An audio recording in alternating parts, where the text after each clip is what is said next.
सीखने वालों को मेरा प्रणाम। तो गाइस, स्वागत है आपका अपने खुद के YouTube चैनल में। तो आज की इस वीडियो में मैं आपको 2014 की इंटरस्टेलर मूवी में दिखाए गए वर्म होल्स के बारे में बताऊंगा। तो वीडियो को शुरू करने से पहले मेरी आपसे एक रिक्वेस्ट है कि आप इस वीडियो को एंड तक जरूर देखिएगा। तो 19th सेंचुरी के शुरुआती सालों तक न्यूटन्स के ग्रेविटी के लॉज को किसी ने चुनौती नहीं दी। इस लॉ के अनुसार ब्रह्मांड में सभी ऑब्जेक्ट्स, यहाँ तक कि मैं और आप भी, एक दूसरे को एक फोर्स से खींचते हैं और इसे ही हम ग्रेविटी कहते हैं। ऑब्जेक्ट जितना बड़ा होगा उसकी ग्रेविटेशनल फोर्स भी उतनी ही बड़ी और ताकतवर होगी, और यही कारण है कि हम धरती के सरफेस पर रहते हैं, ना कि इसके एटमॉस्फेयर में तैरते हुए। पर इस लॉ में एक बहुत ही बड़ी कमी थी जिसकी ओर किसी ने ध्यान नहीं दिया। न्यूटन ने ये तो बता दिया कि ब्रह्मांड में हर एक ऑब्जेक्ट दूसरे ऑब्जेक्ट को अपनी ओर खींचता है, पर उन्होंने ये नहीं बताया कि वह ऐसा क्यों करता है। इस सवाल ने 1915 में आइंस्टाइन की जनरल रिलेटिविटी थ्योरी को जन्म दिया। इसमें आइंस्टाइन ने कहा कि ग्रेविटी स्पेस टाइम में आए डिफॉर्मेशन के कारण से काम करती है। अब आप सोच रहे होंगे कि ये स्पेस टाइम क्या है। वैसे तो ये जो स्पेस टाइम है ये एक अलग से बहुत ही बड़ा टॉपिक है। अगर आप चाहते हैं कि मैं इसके ऊपर एक सेपरेट वीडियो बनाऊं तो आप मुझे नीचे कमेंट सेक्शन से बता दीजिएगा। पर फिलहाल के लिए आप बस ये समझिए कि ये एक चादर की तरह है जिसमें स्पेस और टाइम दोनों एक साथ जुड़े हुए हैं। आइंस्टाइन ने कहा कि ब्रह्मांड में हर ऑब्जेक्ट स्पेस टाइम को अपने आकार के मुताबिक डिफॉर्म करता है। अगर किसी ऑब्जेक्ट का मास और साइज ज्यादा है तो वह स्पेस टाइम को ज्यादा डिफॉर्म करेगा। इसे समझने के लिए आप एक चादर पर एक हैवी बॉल और एक लाइट बॉल रखिए। आप देखेंगे कि दोनों ही गोले चादर को डिफॉर्म करेंगे, पर भारी गोला चादर को ज्यादा डिफॉर्म करेगा। इससे दोनों गोले एक दूसरे की ओर खींचने लगेंगे। चूंकि बड़े गोले ने चादर को ज्यादा डिफॉर्म किया होगा तो छोटा गोला उसकी ओर जाने लगेगा। आइंस्टाइन की जनरल रिलेटिविटी थ्योरी के मुताबिक इसे ही हम ग्रेविटी कहते हैं। वर्म होल्स का कंसेप्ट भी स्पेस में आने वाली डिफॉर्मेशन की वजह से ही आया है। दरअसल आइंस्टाइन और उनके साथी नेथन रोसन ये मानते थे कि कई बार इस डिफॉर्मेशन की वजह से स्पेस टाइम में एक शॉर्टकट रास्ता बनता है जो ना कि सिर्फ ब्रह्मांड के दो दूर के स्थानों को जोड़ता है बल्कि अलग अलग समय काल को भी जोड़ देता है। अगर आप इसे अभी तक भी नहीं समझे हैं तो चलिए इसे एक एग्जाम्पल से समझते हैं।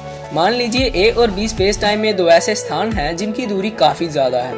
अगर हम सीधे रास्ते से ए से बी तक पहुंचने की कोशिश करें तो हमें अरबों साल तक का समय लग सकता है।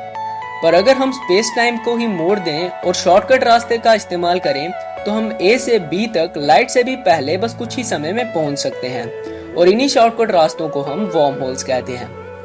पर क्या वर्म होल्स को असल जिंदगी में इस्तेमाल किया जा सकता है? आइंस्टाइन के मैथमेटिकल मॉडल के अनुसार वर्म होल वास्तव में इस ब्रह्मांड में मौजूद होने चाहिए, पर हमें कोई भी वर्म होल आज तक नहीं मिला है। अभी तक कोई भी ऐसा सबूत नहीं मिल पाया है जिससे कि ये बताया जा सके कि वर्म होल्स का निर्माण नेचुरल वे से होता है। पर एक थ्योरेटिकल फिजिसिस्ट के मुताबिक वर्म होल्स वर्चुअल पार्टिकल्स की तरह बनते हैं और खुद ही नष्ट हो जाते हैं। अगर आप वर्चुअल पार्टिकल्स के बारे में नहीं जानते हैं तो मैं आपको बता दूं कि ब्रह्मांड में कुछ ऐसे पार्टिकल्स देखे गए हैं जो खुद ही अस्तित्व में आते हैं और कुछ समय बाद खुद ही नष्ट हो जाते हैं।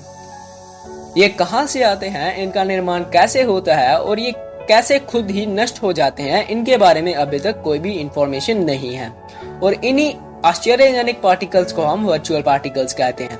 हमारे यूनिवर्स में वर्म होल्स तो हैं, पर ये आकार में इतने ज्यादा छोटे होते हैं कि हम इन्हें डिटेक्ट ही नहीं कर पाते हैं। वर्म होल्स का आकार प्लैंक स्केल पर लगभग 10⁻³ सेंटीमीटर तक हो सकता है। इससे आप ये अंदाजा लगा सकते हैं कि एक वर्म होल कितना ही ज्यादा छोटा होता है। चलिए एक पल के लिए हम ये मान भी लेते हैं कि वर्म होल्स जैसे ही फॉर्म हुए तो हमने उन्हें डिटेक्ट कर लिया, पर हमें उनके जरिए यात्रा करने के लिए उनके आकार को बढ़ाना होगा, और ऐसा करने के लिए हमें जरूरत होगी एक्सोटिक मैटर की। हमारे ब्रह्मांड में मौजूद नॉर्मल मैटर की एनर्जी डेंसिटी और प्रेशर पॉजिटिव होता है, पर ये एक्सोटिक मैटर नॉर्मल मैटर से बिल्कुल ही अलग होता है। ये ऐसा मैटर होता है जिसकी एनर्जी डेंसिटी और प्रेशर दोनों ही नेगेटिव होते हैं। अगर हम एक्सोटिक मैटर का इस्तेमाल वर्म होल में करें तो इसकी नेगेटिव प्रॉपर्टीज वर्म होल्स की साइड्स को बाहर की ओर धकेलकर इसके आकार को इस कदर तक बढ़ा सकती है कि इंसान या फिर एक स्पेस प्रोब इसका इस्तेमाल कर पाए। पर यहाँ पर एक बड़ी परेशानी ये है कि एक्सोटिक मैटर अभी तक सिर्फ थ्योरी में ही है, इसे असल जिंदगी में खोजा नहीं गया है। चलो हमारी इमेजिनेशन में ही सही एक पल के लिए हम ये मान लेते हैं कि हमने एक वर्म होल को ढूंढ लिया जो कि आकार में काफी छोटा है। हमें किसी तरह से एग्जॉटिक मैटर भी मिल जाता है जिसका इस्तेमाल करके हम वर्म होल को स्टेबल कर देते हैं और इसका आकार इतना बड़ा कर देते हैं कि हम इसमें यात्रा कर पाएं।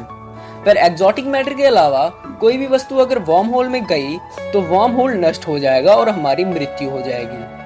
और अगर फ्यूचर में भी हम किसी तरह से वर्म होल का इस्तेमाल करने में सफल भी हो गए तो हमें एक बहुत ही बड़ी परेशानी का सामना करना पड़ेगा। जैसा कि मैंने आपको पहले ही बताया कि वर्म होल स्पेस में दो बिंदुओं को जोड़ता है, यानी कि ये ना कि सिर्फ स्पेस को बल्कि टाइम को भी जोड़ता है। मतलब कि अगर हम इसे इस्तेमाल करके ब्रह्मांड के किसी दूसरे कोने पर मौजूद किसी स्टार या फिर ग्रह तक पहुंचेंगे तो ये संभव है कि हम वहां पर उसके प्रेजेंट समय पर नहीं बल्कि उसके फ्यूचर या फिर पास्ट समय में पहुंच जाएं। ऐसे में हमारे लिए अपने समय और अपने ग्रह पर लौटना भी बहुत ही ज्यादा मुश्किल हो जाएगा। पैरेलल यूनिवर्स के एग्जिस्टेंस के फिजिसिस्ट ये मानते हैं कि वर्म होल्स अलग अलग पैरेलल यूनिवर्स को आपस में जोड़ते हैं और अगर हम इस वर्म होल्स का इस्तेमाल करते हुए किसी दूसरे पैरेलल यूनिवर्स में भटक गए तो क्या होगा। अगर वर्म होल्स का इस्तेमाल कर हम ब्रह्मांड के किसी सितारे या ग्रह तक पहुंच सकते हैं तो ऐसा कोई कारण नहीं है कि ब्रह्मांड की किसी विकसित सभ्यता ने ऐसा पहले नहीं किया होगा। अभी हम जिन चीजों को असंभव मान रहे हैं वह केवल इसलिए संभव है क्योंकि हमारे पास उन्हें संभव बनाने के लिए कोई टेक्निक नहीं है। जिस दिन हम वैसी टेक्निक का विकास कर लेंगे तो वह संभव हो जाएगा जो कि आज सब असंभव है। तो गाइज आज की इस वीडियो में बस इतना ही। तो मैं उम्मीद करता हूँ कि आपको इस वीडियो से कुछ नया जरूर सीखने को मिला होगा। तो अगर आप ऐसे ही इंटरेस्टिंग वीडियोस देखना चाहते हैं तो मेरे चैनल को सब्सक्राइब कर लीजिएगा और साथ में बेल आइकन को भी दबा लीजिएगा। और अगर आप किसी अपने डिजायरेबल टॉपिक पर वीडियो देखना चाहते हैं तो आप मुझे नीचे कमेंट सेक्शन में कमेंट करके बता सकते हैं, तो मैं अगली वीडियो आपकी ही बताए गए टॉपिक पर बनाऊंगा। तो आज की इस वीडियो में बस इतना ही। मिलते हैं हम हमारी अगली वीडियो में। तब तक के लिए अपना ख्याल रखिएगा और सबसे जरूरी बात, नई नई चीजों को सीखते रहिएगा।